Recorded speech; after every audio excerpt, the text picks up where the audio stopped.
Yo, what's up with it, y'all? It's JD Travel Cynics, and I'm back with another quick video. In today's video, we're going to be talking about how to get through injuries, how to stay in shape, how to try to stay as lean as possible while going through injuries.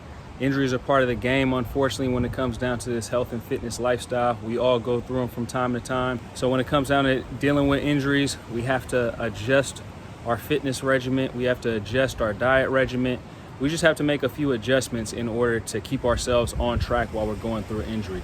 One of the common misnomers about going through an injury and being a healthy and fit person is that you have to take a lot of time off, that you're gonna have to stop working out entirely and just lay up in a bed or sit down and not do anything, sit around, watch TV, eat, gain weight. Those type of things don't need to be the norm when it comes down to dealing with injuries. As a matter of fact, the best thing to do while you're dealing with an injury is stay active. You're just not going to be able to stay active in the same way.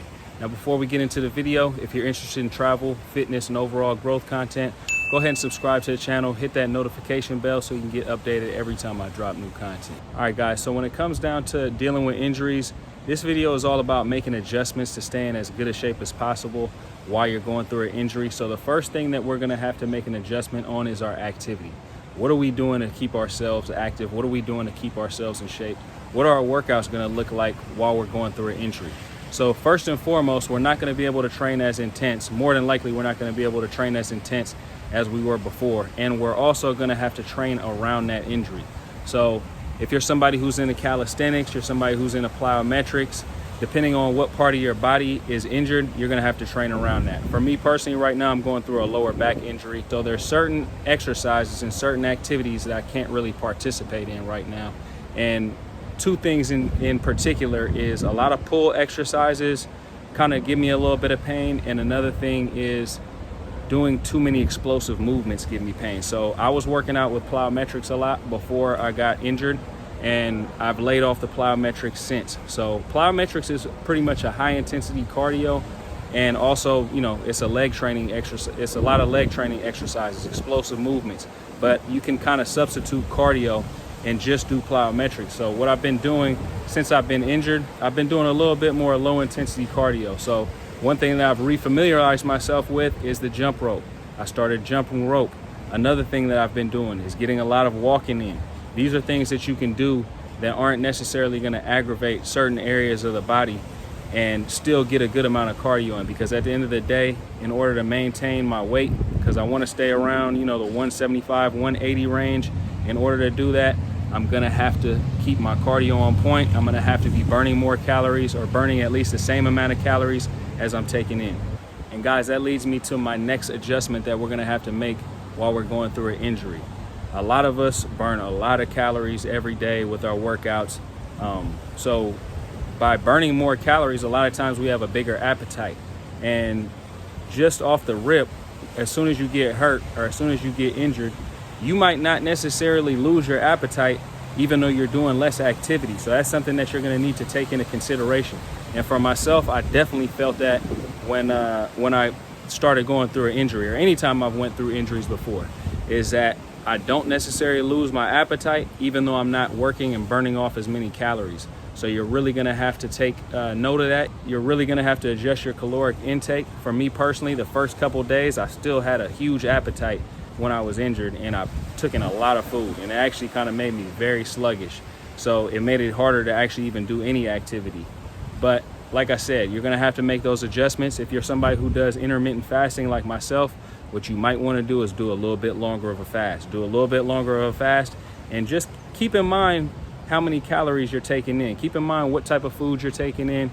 Keep in mind if you're going overboard on eating carbs or anything like that, and maybe try to stay away from sweets and stay away from junk food while you're going through an injury. You might want to tighten up that diet a little bit.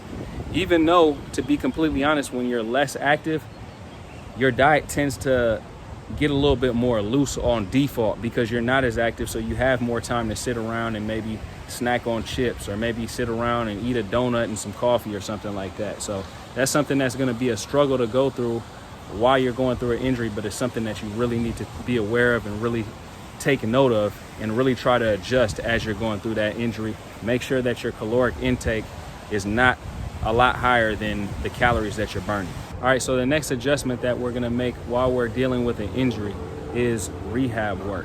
So most of the time when it comes down to injuries, a lot of time there's a root cause to the injury, and a lot of times it might be an imbalance in our workouts.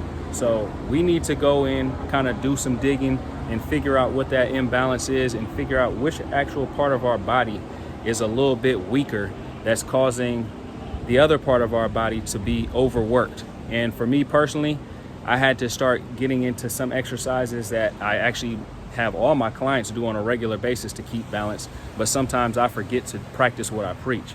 So, and those exercises aren't very glamorous. They're exercises I don't necessarily even like to do, which are glute exercises.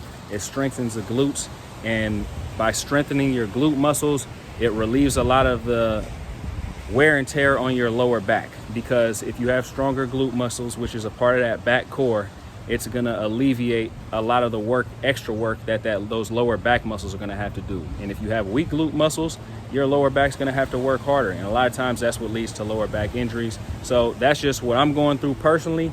So those are some of the exercises I'm doing.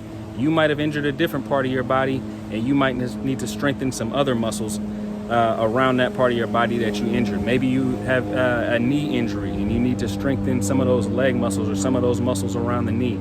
So you have to keep in mind all these different factors. So rehab work is going to be the next adjustment, and that's going to be actually one of the most important adjustments. So you're going to want to make sure that you rehab whatever part of that body is. Another thing is that kind of goes hand in hand with rehab is mobility work. You need to make sure that you're stretching. You need to make sure that you're staying mobile and that you're not stiffening up as you're a little bit less active. But anyways, guys, that's pretty much all I have for this video. I think that training through injuries is important, and not sitting around and just gaining weight and losing momentum. You have to keep your foot on the gas pedal. You don't necessarily need to be mashing on the gas, but keep that foot on the gas pedal and go at a steady pace while you're injured. Now, if you guys want to get in the best shape of your life and you guys need a blueprint, or you just need some help and some motivation to get started, go ahead and hit my website up. That's travelsthenics.com. You can book a free consultation with me today.